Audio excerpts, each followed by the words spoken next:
Doctor ইউনুসকে ডেকে আনলেন কেন? ডক্টর ইউনুস কোনো বিবেচনায় র্যাডিক্যাল, কোনো বিবেচনায় রেভলিউশনারি, উনি একটা বিপ্লবী সরকার করবেন। ফেব্রুয়ারি যত ঘনিয়ে আসছে, নির্বাচন নিয়ে ততই বাড়ছে ধোঁয়াশা। জুলাই সনদ স্বাক্ষরে এনসিপির অনুপস্থিতি, পিআর নির্বাচনী ব্যবস্থা নাকি সরাসরি ভোট, এসব বিষয় নিয়ে রাজনৈতিক দলগুলোর মতপার্থক্য দৃশ্যমান। পরিস্থিতি যখন ঘোলাটে, এর মধ্যেই বিস্ফোরক মন্তব্য করে বসলেন ইকবাল করিম ভূঁইয়া। সামাজিক যোগাযোগ মাধ্যমে সরব বাংলাদেশের সাবেক সেনাপ্রধান সম্প্রতি ফেসবুকে এ সম্পর্কিত পোস্ট করেছেন। 7 পর্বের ধারাবাহিকের সবশেষ পোস্টে আইকেবি জানান, বর্তমান অন্তর্বর্তী সরকার আরও 1 থেকে 2 বছর ক্ষমতায় থাকবে। দুর্বল মন্ত্রীদের পরিবর্তনের পাশাপাশি ঐক্যমতে গঠিত হবে জাতীয় সরকার, যেখানে প্রেসিডেন্টের দায়িত্ব পালন করতে পারেন ডক্টর মোহাম্মদ ইউনূস। ভারতকে তিন দিক থেকে ঘিরে ফেলার পরিকল্পনা করছে চীন, পাকিস্তান, সঙ্গে যুক্ত করতে চাইছে বাংলাদেশকে। ইতিমধ্যে মার্কিন যুক্তরাষ্ট্রের গোয়েন্দা টিমের যে ছবি আসছে বিভিন্ন গণমাধ্যমে, সেখানে দেখা যাচ্ছে ভারতের কয়েকটি পয়েন্টে চীন তাদের গোপন আস্তানা গড়ে তুলেছে। এক কথা বলা যায়, বাংকার তৈরি করেছে। মার্কিন সেই গোয়েন্দা টিমের যে পিকচারগুলো এসছে, সেখানে দেখা যায় মাটির ভূগর্ভস্থ বিশাল অঞ্চল জুড়ে সেখানে আকাশ প্রতিরক্ষা সিস্টেম এবং মিসাইল স্টোরেজ তৈরি করেছে চীন। ডক্টর মোহাম্মদ ইউনূসের পাতানো ফাঁদে কিন্তু পা দিয়েছে নরেন্দ্র মোদী। যাই বলেন, ডক্টর মোহাম্মদ ইউনূসের পাতানো ফাঁদেই পা দিয়েছে। বাংলাদেশের এক ব্রিগেডিয়ার ইন্ডিয়ার বিরুদ্ধে টিট ফর ট্যাট নীতি গ্রহণের কথা বলেছেন। তিনি বলেছেন, ইন্ডিয়ানরা আমার একটা লোককে মারলে দরকার হলে আপনি 3টে মেরে নিয়ে আসুন। ভারতকে জিহুজুরির দিন শেষ, এবার টিট ফর ট্যাট পররাষ্ট্রনীতির বাংলাদেশ। ভারতের দাদাগিরি নতুন বাংলাদেশ মেনে নিবে না। এবার ভারতকে নিয়ে বাংলাদেশের পররাষ্ট্রনীতিতে আসতে যাচ্ছে বড় পরিবর্তন। দিল্লির ঘুম হারাম, কারণ বাংলাদেশ দক্ষিণ এশিয়ায় জানান দিচ্ছে যে বাংলাদেশ কি। সম্মানিত দর্শক, আসসালামু আলাইকুম। নতুন একটি নিউজে আপনাকে স্বাগতম। প্রিয় দর্শক, এবার ভারতের হাতে ঝুলে থাকবে বিএনপির ভাগ্য। বাংলাদেশের পরবর্তী রাষ্ট্রপতি হচ্ছেন ডক্টর ইউনূস। দেশের চলমান উত্তেজনাময় রাজনীতি নিয়ে একই চাঞ্চল্যকর তথ্য দিলেন সাবেক সেনাপ্রধান। দেশ জুড়ে ব্যাপক তোলপাড়। এদিকে ভারত একজনকে মারলে তোমরা 3 জনকে মারবে, বাংলাদেশের সরকারি নির্দেশ। ভারতের বিরুদ্ধে টিট ফর ট্যাট পররাষ্ট্রনীতি নিচ্ছে বাংলাদেশ। লাশের বদলে লাশ উপহার দেবে বাংলাদেশও। অপরদিকে ভারতকে 3 দিক থেকে ঘিরে ফেলেছে বাংলাদেশ, চীন ও পাকিস্তান। নরেন্দ্র মোদীকে উচিত শিক্ষা দেওয়ার হুঁশিয়ারি। প্রিয় দর্শক, আমাদের আজকের ভিডিওতে অত্যন্ত গুরুত্বপূর্ণ তথ্য শেয়ার করা হয়েছে। দয়া করে ভিডিওটি শুরু থেকে শেষ পর্যন্ত ধৈর্য সহকারে দেখে একটি লাইক দিয়ে সবাইকে বেশি বেশি করে শেয়ার করে দিবেন। সেই সাথে আমাদের ভিডিওটি আপনি বাংলাদেশের কোন জেলায় বসে দেখছেন বা শুনছেন, সেটি অবশ্যই কমেন্ট বক্সে কমেন্ট করে জানিয়ে দিতে ভুলবেন না। চলুন আর কথা না বাড়িয়ে ভিডিওটিতে একটি লাইক দিয়ে ধারাবাহিকভাবে আজকের গুরুত্বপূর্ণ খবরগুলো দেখে আসি। ফেব্রুয়ারি যত ঘনিয়ে আসছে, নির্বাচন নিয়ে ততই বাড়ছে ধোঁয়াশা। জুলাই সনদ স্বাক্ষরে এনসিপির অনুপস্থিতি, পিআর নির্বাচনী ব্যবস্থা নাকি সরাসরি ভোট, এসব বিষয় নিয়ে রাজনৈতিক দলগুলোর মতপার্থক্য দৃশ্যমান। পরিস্থিতি যখন ঘোলাটে, এর মধ্যেই বিস্ফোরক মন্তব্য করে বসলেন ইকবাল করিম ভূঁইয়া। সামাজিক যোগাযোগ মাধ্যমে সরব বাংলাদেশের সাবেক সেনাপ্রধান সম্প্রতি ফেসবুকে এ সম্পর্কিত পোস্ট করেছেন। 7 পর্বের ধারাবাহিকের সবশেষ পোস্টে আইকেবি জানান, বর্তমান অন্তর্বর্তী সরকার আরও 1 থেকে 2 বছর ক্ষমতায় থাকবে। দুর্বল মন্ত্রীদের পরিবর্তনের পাশাপাশি ঐক্যমতে গঠিত হবে জাতীয় সরকার, যেখানে প্রেসিডেন্টের দায়িত্ব পালন করতে পারেন ডক্টর মোহাম্মদ ইউনূস।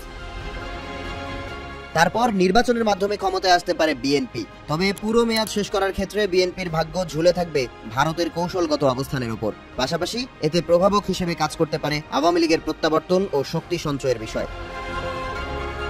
তার দাবি, বিএনপি যদি তাদের বিরুদ্ধে পরিচালিত পরিকল্পিত সহিংসতা বিরোধী আন্দোলন দমনে ব্যর্থ হয়, ফিরে আসতে পারে 111। আগাম বার্তায় সাবেক সেনাপ্রধান জানান, যাই ঘটুক, এ 5টি বছর দেশবাসীকে হরতাল, অবরোধ ও সহিংসতার ভেতর বাস করতে হবে, যাতে পঙ্গু হয়ে পড়বে অর্থনীতি।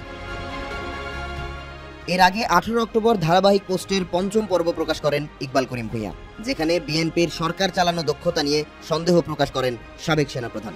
জানান, ট্রানজিট, তিস্তা, চট্টগ্রাম, মংলা বন্দর ও রামপাল সহ ভারতের দাবিগুলোয় রাজি না হলে বিএনপির সঙ্গে সম্পর্ক বৈরী হবে।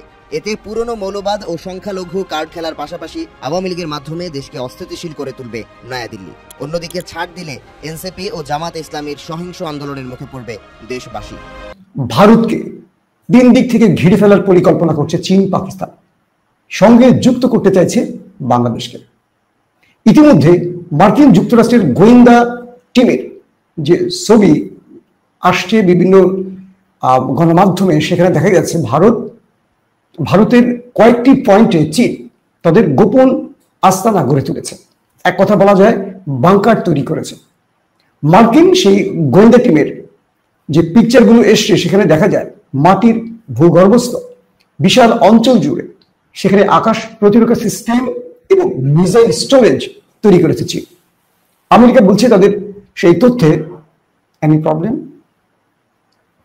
তো আমেরিকা বলছে যে তাদের তথ্যের যে ভিডিও সেটা বিশ্লেষণে দেখা যায় চীন ভারত থেকে 100 কিংবা 200 কিলোমিটারের মধ্যে স্টোরেজ তৈরি করেছে ভূগর্ভস্থ, এবং এখানে উপরে মাটির নিচে বিশাল আকারের এই স্টোরেজ তৈরি করা হয়েছে আর উপরে ছাদের মতো দেয়া হয়েছে, এবং যখন চীন চাইবে অটোমেটিক রিমোটের মাধ্যমে সেই ছাদগুলো উপর থেকে সরে যাবে এবং সেখান থেকে মিসাইল উপরে উঠে আসবে এবং এখান থেকে শত্রুকে টার্গেট করতে পারবে চীন মিসাইলের মাধ্যমে। এবং চাইলে এখান থেকে যে আকাশ প্রতিরক্ষা সিস্টেম যে MQ-9 তাদের যে HQ-9 দুঃখিত HQ-9 চীনের যে আকাশ প্রতিরক্ষা সিস্টেম সেটাও এখানে মোতায়েন করা হয়েছে। কেবল এখানে নয়, আরো কয়েকটি পয়েন্টে চীন ভারতকে টার্গেট করে তাদের বিশাল সামরিক স্টোরেজ তৈরি করেছে, এবং এই বিষয়ে ভারত ইতিমধ্যে মার্কিন গোয়েন্দা তথ্যের আলোকে ভারতের মধ্যে বিশাল টেনশনও শুরু হয়ে গেছে। কারণ চীন আর কি কি করেছে এখন পর্যন্ত যেটা আমেরিকার আজকে তথ্যের আলোকে জানা গেছে সেটা হয়তোবা ভারতের জানা ছিল না। ভারত বলছে প্রতিবেশী একটি দেশ যেভাবে তাদেরকে টার্গেট করে সামরিক প্রস্তুতি নিচ্ছে এতে করে দুই দেশের মধ্যে আরো টেনশন বেড়ে যাবে। দর্শক, দ্বিতীয় যে গুরুত্বপূর্ণ খবর সেটি হলো পাকিস্তানকে টার্গেট করে ভারত ইতিমধ্যে 30,000 সেনা মোতায়েনের সিদ্ধান্ত নিয়েছে। অর্থাৎ আপনারা জানেন যে আগামী 30 তারিখ থেকে এই মাসের 30 তারিখ থেকে আগামী মাসের 13 তারিখ পর্যন্ত অর্থাৎ মোট 13 দিনের একটা সামরিক মহড়ার নাম দিয়েছে ভারত, এবং তারা বলছে এটি অপারেশন সিঁদুর 2।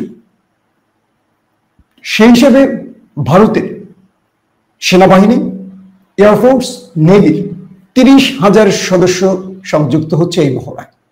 এটি ভারতের সবচেয়ে বৃহৎ আকারের মহড়া। ভারতের সূত্রগুলো বলছে তারা এই মহড়ায় পাকিস্তানের বিরুদ্ধে যুদ্ধের সব রকম প্রস্তুতি নিয়ে মাঠে নামবে, এবং এতে তাদের সমস্ত লেটেস্ট আপডেট যে ভার্সনগুলো আছে অস্ত্রের এগুলো ব্যবহার করবে। পাকিস্তানের গণমাধ্যমগুলো বলছে ইসরায়েল থেকে পাওয়া যেই আধুনিক প্রযুক্তিগুলো ভারত পেয়েছে এগুলো সেখানে ব্যবহার করবে।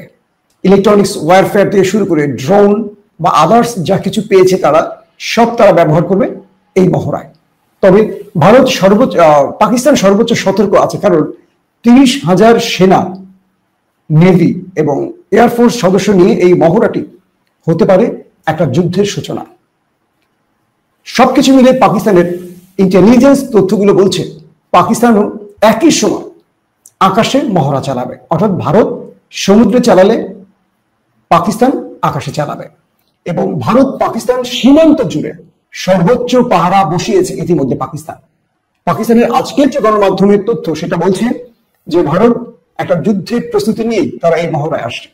এমনও হতে পারে একই পরিকল্পনা অনুযায়ী তারা আফগানিস্তানকেও মাঠে নামাবে, এবং আফগানিস্তান যে কোনো কারণে তুরস্কে যেই সমঝোতাটা হচ্ছে বা আলোচনাটা হচ্ছে এটাকে ভেস্তে দিয়ে একদিকে তারা আফগান সীমান্ত থেকে পাকিস্তানকে টার্গেট করবে, একই সময় ভারত টার্গেট করবে পাকিস্তানকে। মানে দুইটা ফ্রন্ট থেকে একযোগে পাকিস্তানের আক্রমণের পরিকল্পনা নিয়ে তারা গেছে, এবং পাকিস্তানের গণমাধ্যম থেকে যা দেখা গেছে তাদের ভারতের হাতে থাকা সকল আপডেট অস্ত্রগুলো তারা এই মহড়ায় ব্যবহার করবে। সব ক্ষেত্রে তারা এয়ারফোর্সকে দিবে, নেভির হাতে যেগুলো আছে এবং সেনাবাহিনীর হাতে, এবং এমনও টেকনোলজি ভারত ব্যবহার করতে চায় কৃত্রিম সেনা আর্মস ট্রুপস।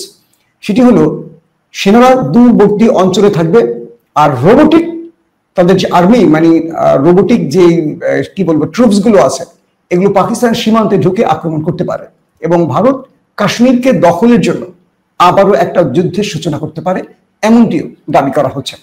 ইতিমধ্যে বাংলাদেশ সফরে এসছেন পাকিস্তানের আর্মির chief of staff Syed Jamshed. তিনি আজকে আমাদের প্রফেসর ইউনূসের সাথে সাক্ষাৎ করেছেন, এবং তিনি সেনা প্রধান, নৌবাহিনী প্রধান, এয়ারফোর্স প্রধানের সাথে বৈঠক করবেন। বলা হচ্ছে পাকিস্তানের এই গুরুত্বপূর্ণ হাই অফিসিয়াল তার এই সফরটি সবচেয়ে সন্দেহের চোখে দেখছে ভারত। আবার বলছি, তিনি আর্মির চিফ অফ স্টাফ, তার মানে হলো নেক্সট সেনাপ্রধান, অর্থাৎ আসিম মনিরের ঠিক পরের ব্যক্তিটি হলেন এই শমশের সাহেব। এবং কথা ছিল, আপনাদের জানান যারা নিয়মিত পাকিস্তানের আপডেট দেখেছেন আমার চ্যানেলে, প্রথমে উনি সেনাপ্রধান হবার কথা ছিল এবং উনি সেনাপ্রধান হওয়ার দৌড়ে তালিকা 1 নম্বর ছিলেন। ইমরান খানও তাকে সমর্থন দিয়েছিলেন, কিন্তু চাকরিতে এক্সটেনশন দিয়ে, অর্থাৎ বিদায়ী একজন ব্যক্তিকে যিনি বিদায় নিয়ে চলে যাবেন তাকে নওয়াজ শরীফ এক্সটেনশন দিয়ে সেনাপ্রধান করেছেন, আর তিনি হলেন আসিম মনির। যার কারণে এই চিফ অফ স্টাফ তিনি আর্মি প্রধান হতে পারেননি। তবে এই গত 14-15 মাসের 5 আগস্ট হাসিনা চলে যাবার পর পাকিস্তানের সবচেয়ে গুরুত্বপূর্ণ ব্যক্তি যদি আমরা বিবেচনা করি, এই চিফ অফ স্টাফ, যিনি বাংলাদেশ সফর করছেন এবং তিনি চিকেন নেকের খুব কাছাকাছি কয়েকটি স্থান পরিদর্শন করবেন, এমনও তথ্য পাকিস্তানের থেকে শেয়ার করা হয়েছে। পাশাপাশি তিনি বাংলাদেশের কয়েকটি বিমানবন্দর পরিদর্শন করবেন, বাংলাদেশের সেনাবাহিনীর সাথে পাকিস্তানের সেনাবাহিনীর কোলাবোরেশনের ক্ষেত্রে কি কি পদক্ষেপ নেওয়া যায় এই ব্যাপারে আলোচনা করবেন। এদিকে ভারতের গণমাধ্যমগুলো বলছে, পাকিস্তানের সেনাবাহিনীর এই ঊর্ধ্বতন কর্তৃপক্ষের বা কর্মকর্তার আগমনটি ভারত ভালোভাবে দেখছে না। ভারত বলছে চীন, পাকিস্তান এবং বাংলাদেশ এই 3টি রাষ্ট্র 3 দিক থেকে ভারতকে ঘিরে ফেলার পরিকল্পনা করছে। বাংলাদেশের এক ব্রিগেডিয়ার ইন্ডিয়ার বিরুদ্ধে টিট ফর ট্যাট নীতি গ্রহণের কথা বলেছেন। তিনি বলেছেন, ইন্ডিয়ানরা আমার একটা লোককে মারলে দরকার হলে আপনি 3টে মেরে নিয়ে আসুন। ভারতকে জি হুজুরির দিন শেষ, এবার টিট ফর ট্যাট পররাষ্ট্রনীতির বাংলাদেশ। ভারতীয় দাদাগিরি নতুন বাংলাদেশ মেনে নিবে না। এবার ভারতকে নিয়ে বাংলাদেশের পররাষ্ট্রনীতিতে আসতে যাচ্ছে বড় পরিবর্তন।